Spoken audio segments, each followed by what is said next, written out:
are you all? I am Upasana and I welcome you all to our YouTube channel NEET Foundation for class 9th and 10th. So जैसा कि हम सभी जानते हैं कि हम 10th क्लास का बहुत ही इंपॉर्टेंट और इंटरेस्टिंग टॉपिक कर रहे हैं metals and non metals, right? So आज हम उसी का एक फर्दर इंपॉर्टेंट और इजी सा टॉपिक करने वाले हैं. तो देखो बच्चों, मैंने अभी तक आपको मेटल्स और नॉन मेटल्स में क्या डिफरेंस है ये करवा दिया. उनकी हमने प्रॉपर्टीज के बेसिस के ऊपर देखा कि क्यों डिफरेंट मटेरियल्स को हमने मेटल्स की कैटेगरी में और क्यों कुछ को नॉन मेटल्स की कैटेगरी में रखा है ना. तो सबसे पहले हमने इंपॉर्टेंट चीज जो इंपॉर्टेंट चीज अगर मैं मेटल्स की बात करूं तो हमने देखी थी, ये कर चुके हैं हम. तो मैंने क्या बताया था आपको कि जो मेटल्स होती हैं वो क्या होती हैं? जे आर जनरली हार्ड. यही बताया था कि जो आपकी मेटल्स होती हैं वो बहुत ज्यादा हार्ड होती हैं. इवन कि उनको नॉर्मली अगर आपको इस तरह से हाथ से तोड़ना होगा तो आप वो नहीं कर सकते. They are hard to cut. Even कि नाइफ से कट करना भी उनको मुश्किल होता है. तो metals are generally hard at room temperature.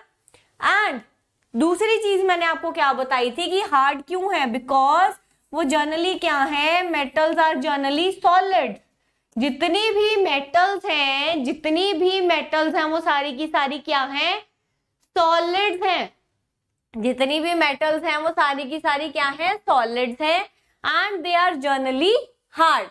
But आज के लेक्चर में हम क्या देखने वाले हैं कि ये जो मेटल्स की और नॉन मेटल्स की जो जनरल प्रॉपर्टीज हैं कि हाँ भैया ये सारे कैरेक्टरिस्टिक मेटल्स के हैं और ये सारे कैरेक्टरिस्टिक नॉन मेटल्स के हैं.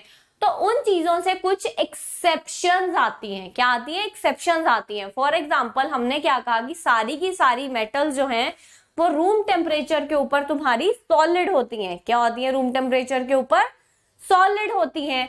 बट यहाँ पर उसका एक एक्सेप्शन आती है और वो एक्सेप्शन क्या है बच्चों? मर्क्यूरी. वो एक्सेप्शन क्या है? Mercury. Yes, you got that right. वो जो थर्मोमीटर में जो आपका लिक्विड प्रेजेंट होता है वो क्या है? मर्क्यूरी है. तो ऑब्वियसली जब वो थर्मोमीटर आपने रूम टेम्परेचर के ऊपर ही रखा है, उसको फ्रीजर में तो नहीं रखा है या फिर उसको मेल्ट तो नहीं कर रहे आप, हीट तो नहीं दे रहे, नॉर्मल रूम टेम्परेचर के ऊपर वो थर्मोमीटर पड़ा है और वो क्या है? बेसिकली उसके अंदर का जो लिक्विड है वो क्या है? मर्क्यूरी है. And obviously it is liquid at room temperature and mercury is a metal. So this is a metal with an exception कि it is not solid at room temperature, it is liquid at room temperature. So all metals except mercury are solids. बच्चों, all metals except mercury are solids. I hope you get this point. Now the second thing, मैंने आपको क्या बताया था कि metals जो हैं उनमें मेटेलिक बॉन्डिंग होती है. मेटल्स की आपस में क्या होती है? मेटल्स की आपस में मेटेलिक बॉन्डिंग होती है. जितनी भी आपकी मेटल्स हैं उनमें आपस में क्या होती है? मेटेलिक बॉन्डिंग होती है. मेटल्स में आपस में बच्चों क्या होती है? मेटेलिक बॉन्डिंग होती है. अब ये मेटेलिक बॉन्डिंग की वजह से मेटल्स का जो मेल्टिंग और बॉइलिंग पॉइंट है वो क्या होता है? बहुत हाई होता है. क्या होता है? हाई मेल्टिंग पॉइंट और बॉइलिंग पॉइंट होता है मेटल्स में. Because of the strong metallic bonding in metals में जो बॉइलिंग और मेल्टिंग पॉइंट होता है वो क्या होता है? हाई होता है. तो ये सारे के सारे मेटल्स का कैरेक्टरिस्टिक है कि मेटल्स का जो मेल्टिंग और बॉइलिंग पॉइंट है वो बहुत ज्यादा होता है. बट यहाँ पे भी एक मेटल ऐसी है जिसका मेल्टिंग और बॉइलिंग पॉइंट ज्यादा नहीं होता, कम होता है. And that exception is gallium. और एक और एक्सेप्शन है उसके साथ ही, caesium. You have to learn this exception also कि बेसिकली जितनी भी सारी मेटल्स हैं उनमें बहुत स्ट्रॉन्ग मेटेलिक बॉन्डिंग होती है और generally metals are solid at room temperature. तो उनका जो मेल्टिंग और बॉइलिंग पॉइंट है वो बहुत ज्यादा होता है.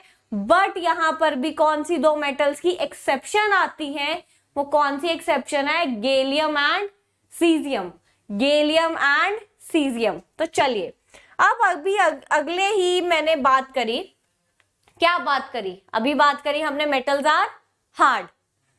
Are hard. ये बोला मैंने आपको. Metals are solid at room temperature metals have high melting and boiling point. तो हमने हाई मेल्टिंग और बॉइलिंग पॉइंट की एक्सेप्शन देखी। हमने ये भी देखा कि मेटल की जो एक्सेप्शन है कि हर मेटल सॉलिड नहीं होती रूम टेम्परेचर पे। Mercury is an example of it. Mercury एक उसकी ऐसी एक्सेप्शन है, बाकी सारी मेटल जो है वो they are solids at room temperature. अब जो मैं वर्ड बोल रही हूँ, they are hard to cut. तो बच्चों यहां पर भी एक्सेप्शन आती है, यहां पर भी एक्सेप्शन आती है। मेटल्स में क्या कह रही हूं कि metals are generally hard to cut. बहुत हार्ड है मेटल्स, काटने में नाइफ के साथ काटते हुए भी प्रॉब्लम होती है। ये सारी हम मेटल्स की प्रॉपर्टीज कर चुके हैं। बट कुछ मेटल्स लाइक लिथियम और and sodium, they are soft metal. Sodium भी जो है आपका Na, it is a soft metal. Lithium, Li, both of these are soft metals. They can easily be cut with the knife. Clear है बच्चों? So metals are hard except lithium, sodium and even your potassium. Even your potassium is also soft metal. It is not hard. So lithium, sodium and potassium are soft metals. So these are the three basic categories of the metals बच्चों।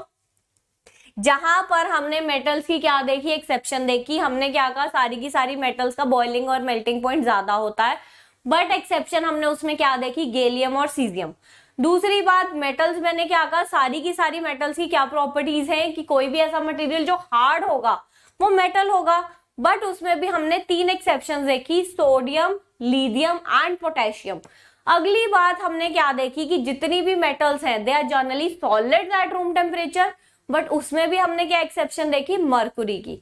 तो अब हम 2 exceptions जो हैं वो non metals की properties में देखेंगे। किसमें देखेंगे, नॉन मेटल्स की प्रॉपर्टीज में देखेंगे। हम क्या कहते हैं कि सारी की सारी जो नॉन मेटल्स होती हैं बच्चों, नॉन मेटल्स क्या होती हैं, उनका सरफेस कैसा होता है, डल।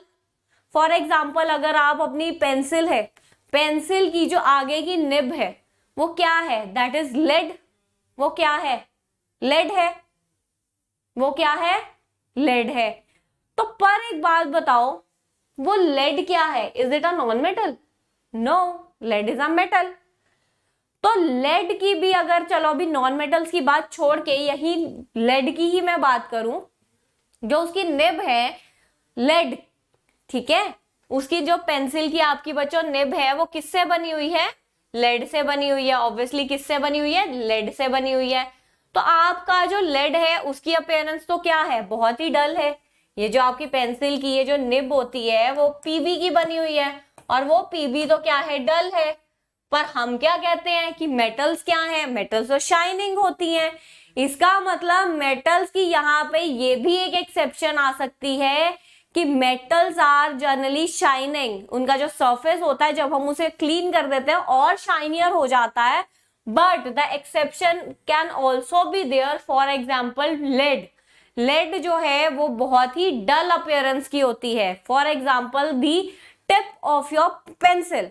सो आई होप अभी तक आपको यहां तक बातें समझ में आ गई होंगी। सिमिलरली अगर अब हम नॉन मेटल्स की एक्सेप्शंस पे चलते हैं, if I talk about the exceptions of non metals, तो हम क्या कहते हैं, नॉन मेटल्स तो होती ही डल हैं। नॉन मेटल्स क्या है, नॉन मेटल्स तो होती ही डल है।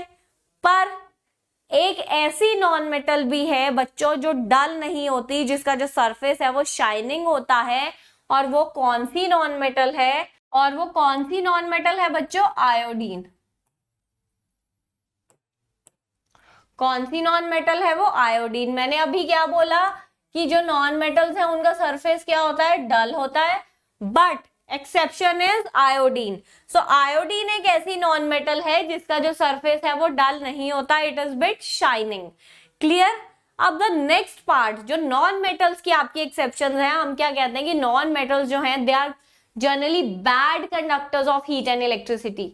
Metals are good conductors of heat and electricity, but non-metals are bad conductors of heat and electricity. But यहाँ पे भी exception आती है non-metals में, carbon being a non-metal and graphite being an allotrope of carbon, दोनों ही क्या है, दोनों ही क्या है, they are good conductors of heat and electricity. So except carbon in the form of graphite, all generally non-metals are bad conductors of electricity. But the allotrope of carbon, that is graphite, is a good conductor of electricity. So carbon in the form of graphite conducts electricity very nicely, but otherwise non-metals are bad conductors of heat and electricity. So these are some exceptions from the properties of the metals and non-metals. I hope आपको आज का lecture अच्छा लगा हो. Lecture अच्छा लगा है तो do like our videos, do subscribe our channel, and do get connected with our Telegram channel, because every Sunday you are getting question papers over the year so that you can self-assess yourself. Bye bye, take care.